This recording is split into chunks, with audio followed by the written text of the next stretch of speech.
자, 반갑습니다. 조동은입니다. 소방전술 3 응급의료 개론 4장 해부 생리학 중에서 가장 어려운 들숨 날숨에 대해서 잠시 지식 공유하기로 하겠습니다.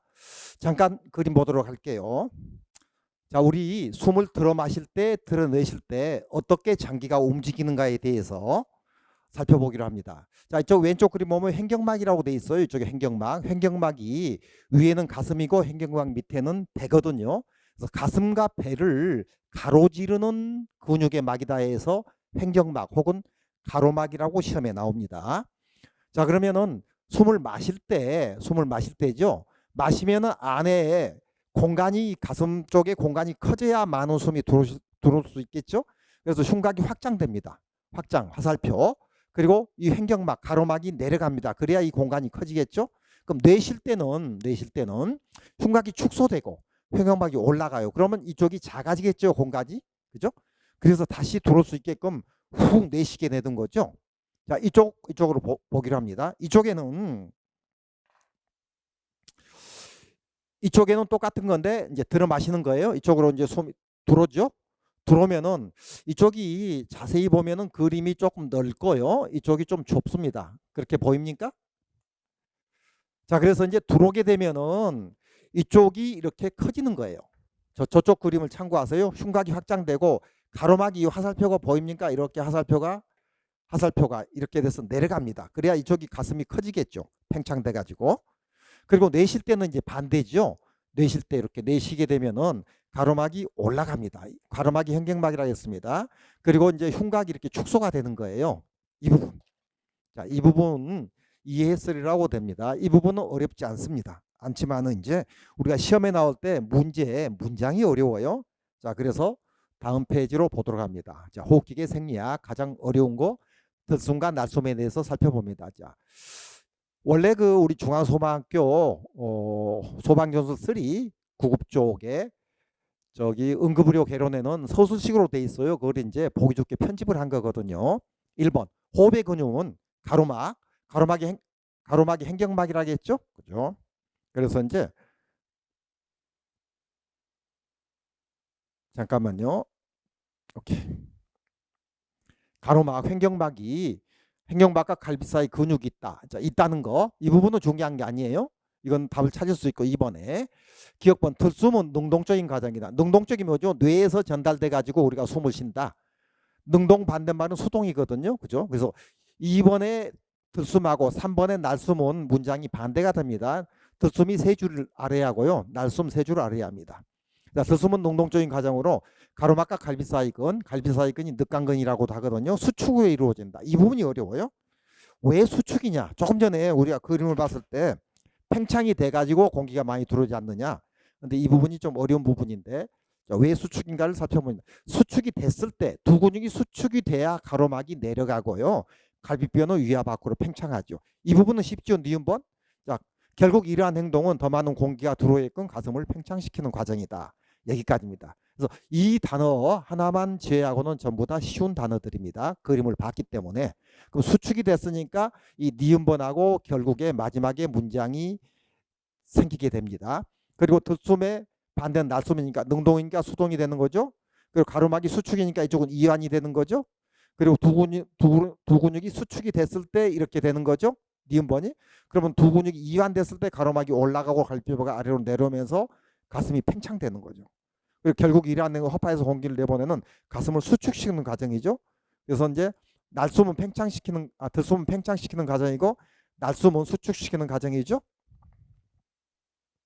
자, 그래서 이제 이 부분 수축하고 이 부분에 어디죠? 이완하고 이 부분만 우리 생각하고 반대가 되는 거예요. 그리고 다른 니은번하고 마지막에 있는 문장은 이해할 수 있습니다. 자, 그래서 여기에 제가 정리를 했어요. 정리를 하면은 조금 더 쉬워질 겁니다. 왜 수축이 됐는가?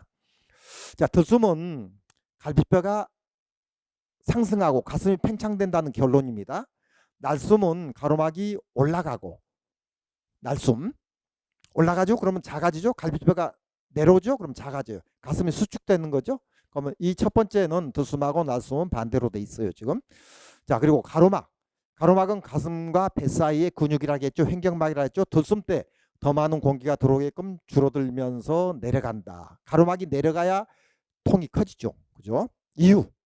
자, 들숨에 왜 아까 수축이었는가? 왜 갈비사이근하고 내 갈비사이근 이게 있어요. 이거는 우리가 잘 모르고 의사들은 알 수 있어요. 그래서 우리가 이제 의학을 공부하는 게 아니고 구급을 공부하는 거죠. 그래서 이런 게 있기 때문에 아까 그게 저기 들숨 때 수축이었고 날숨 때 저기 뭐죠? 이완이었어요. 그래서 왜 갈비사이근이 수축이 됐을 때 내 갈비사이근이 이완이 됩니다. 그래서 갈비뼈가 위로 상승을 하게 돼요. 수축했을 때 그냥 상승한다면 이해가 안 되죠. 하지만 수축했을 때 왜 늑간근이 수축하면은 내 늑간근이 이완되니까 상승한다. 이러면 좀 쉽죠? 그리고 가로막이 수축된다. 수축되고 아래로 내려와서 가슴이 팽창되는 거죠. 많은 숨이 들어오게 되죠. 그러면 가슴 압력이 적어져 가지고 이제 팽창되니까 공기가 밖에서 안으로 잘 들어오게 되는 거죠. 더 쉬운 해설 마지막입니다. 들숨은 능동적이다. 스스로 하려 하는 힘으로 숨을 마시니 뱃속 가슴 부피가 커진다. 낮숨은 수동적으로 저절로 숨을 내쉬니 그 부피가 다시 작아진다는 개념으로 접근하게 됩니다. 그러면 다시 또 들숨이 되고 들숨은 가슴이 커지고 낮숨은 작아져야 다시 들어오게 되죠. 자, 그래서 이제 우리가 호흡기계 생리학에서 들숨과 낮숨에서 들숨은 들숨으로 이해를 하면 됩니다. 이해. 이 부분만 어려웠던 거죠. 다른 건 쉬운데 이게 수축이 돼야지, 그죠? 왜 갈비사이근이라고 안 돼 있잖아요. 수축이 돼야지 내 갈비사이근이 이완돼 가지고 이제 이게 문장이 이해가 되는 거거든요. 그래서 들숨으로 이해하면 됩니다. 그리고 이게 또 혼동이 될 수가 있죠. 또 우리가 사람은 까먹게 돼 있어요. 그래서 이제 날숨으로 암기하면 됩니다. 암기인데 단축기억법을 쓰겠습니다. 우리 기억법은 연상기억하고 영상기억이 있는데 연상기억으로 단축기억법을 하겠습니다. 자, 그러면은 날숨으로 외운다겠죠. 들숨으로 이해하고 이제 날숨으로. 이쪽에서 날숨은 수동적이다. 그죠? 이쪽으로 할게요. 날숨은 수동적이다. 가로막과 갈비사이근의 이완으로 나타난다. 이 부분을 기억번 알아야요. 시험에 나오는 부분이니까. 날숨은 수동적이다. 그리고 가로막과 갈비사이근의 이완. 이 부분을 외워야 하거든요. 니은번. 니은번은 두 근육이 이완되면 가로막은 올라가고 갈비뼈는 내려온다. 여기서 이제 함정을 만들거든요.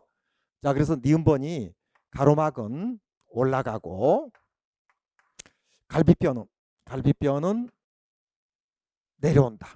그렇죠? 이 부분을 외우면 되겠죠? 자, 날수가가리, 가올갈래 요거 외워야 합니다.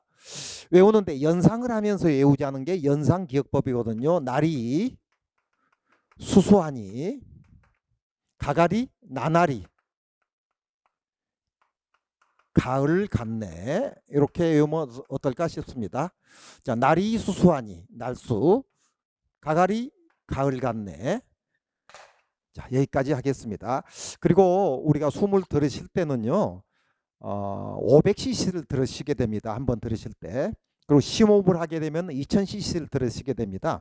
그리고 이제 우리 병원에 가서 이제 폐활량 측정할 때 그 기계로 측정해서 표준 폐활량은 3500cc로 시험에 나온 거거든요. 그래서 이제 그것까지 한번 들었을 때 500cc니까 500cc.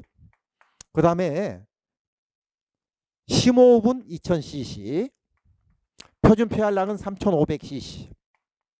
자, 그래서 이걸 외울 때는요, 맥주컵으로 좀 연상해서 비유해서 외우면 좋아요. 맥주컵 한 잔, 그 다음에 4잔, 그 다음에 7잔. 그래서 숨의 호흡이 한 잔, 4잔, 7잔, 500, 2000, 3500 여기까지 하겠습니다. 자, 수고하셨습니다.